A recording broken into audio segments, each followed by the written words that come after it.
Hi friends, कसे आहात तुम्ही? आय होप तुम्ही सर्व खूप छान असाल. असं सुंदर क्लायमेट झालेलं होतं. आजकाल मुंबईचं वेदर खूप बिघडलेलं आहे. कधी पाऊस पडतोय तर कधी ऊन येतं आहे. माझ्या मुलांनी मला कालच सांगितलं होतं, मम्मा मला सँडविच हवं आहे उद्या टिफिनला. सो ही त्याचं प्रेपरेशन आहे. ही पुदिनाची चटणी, टमेटो, बटाटा आणि कांदा घेतलेला आहे मी. पुदिन्याच्या चटणीमध्ये आपण जास्त काही इन्ग्रेडियंट्स घातलेले नाही आहेत. त्याच्यामध्ये आपण पुदिन्याची पाला घेतलेला आहे, कोरिअँडर अजून कोथिंबीर घेतलेली आहे आणि लसूण घेतलेला आहे, थोडंसं मीठ घातलं आहे. सर्वात अगोदर आपण ब्रेडला बटर लावून घेऊया. बटर हे आपल्याला इव्हनली स्प्रेड करून घ्यायचं आहे. तुम्ही सॉल्टेड किंवा नॉन सॉल्टेड बटरसुद्धा घेऊ शकता. हे जे शूट केलं आहे तिथं माझ्या मुलांनी केलं आहे, त्यामुळे त्याचे अँगल्स वगैरे he is like trying to show everything at one time. एकाच टायमाला त्याला सगळं दाखवायचं आहे. आता आपण पुदिन्याची चटणी लावून घेऊया. पुदिन्याची चटणी जसं मी बोलले त्याच्यामध्ये मी काय काय इन्ग्रेडियंट्स घेतले ते तुम्हाला मी ऑलरेडी सांगितलेलं आहे. आता हे दोन्ही ब्रेडला लावून घेतल्यानंतर आपल्याला त्याच्यावरती मीठ घालायचं आहे हलकंसं.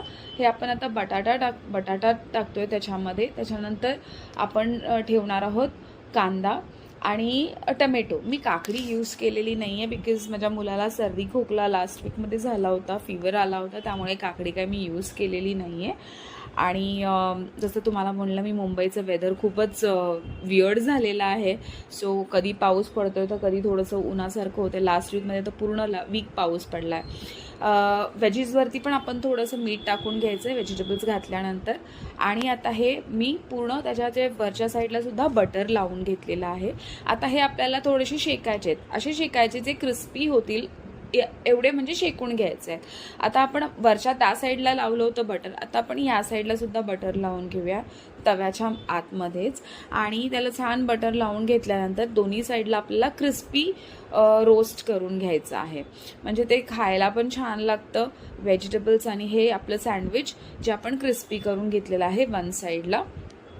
आणि हे आपल्याला एकदा ते क्रिस्पी झाल्यानंतर आपल्याला हे काढून घ्यायचं आहे, त्याचे पीसेस करून घ्यायचे आहेत.